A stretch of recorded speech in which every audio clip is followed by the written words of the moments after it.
સુરતમાં 39.90 લાખના હાઇબ્રિડ ગાંજાની ઝડપ, ક્રાઇમ બ્રાન્ચની મોટી કાર્યવાહી।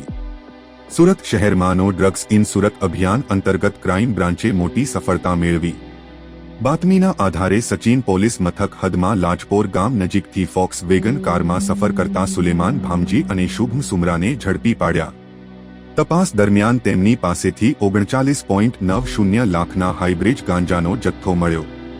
સાથે કાર, મોબાઈલ સહિત કુલ 43.05 લાખની મત્તા કબજે લેવામાં આવી। બંને આરોપીઓ વિરુદ્ધ કાયદેસરની કાર્યવાહી હાથ ધરાઈ। No drugs in Surat city के अभियान के अंतर्गत सूरत क्राइम ब्रांच के police inspector R I Jadeja, PSI B R Pati और पीएसआई पीएन पटियार की टीम को एक इन्फॉर्मेशन मिली हुई थी कि सूरत सचिन एरिया में लाजपुर जेल से जो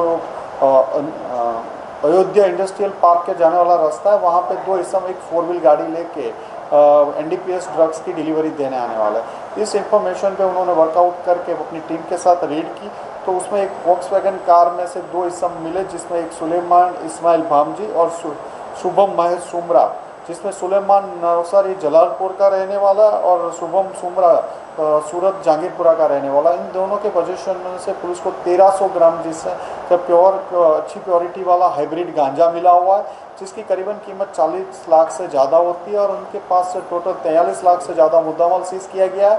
उनकी छानबीन में कहाँ से लाए थे, ताकि इसको देने वाले थे, कुछ इन्वेस्टिगेशन के दरमियान नाम मिले हुए हैं। पुलिस इस पर वर्कआउट कर रही है और इन्वेस्टिगेशन ऑफेंस रजिस्टर करके आगे से इन्वेस्टिगेशन चल रहा है।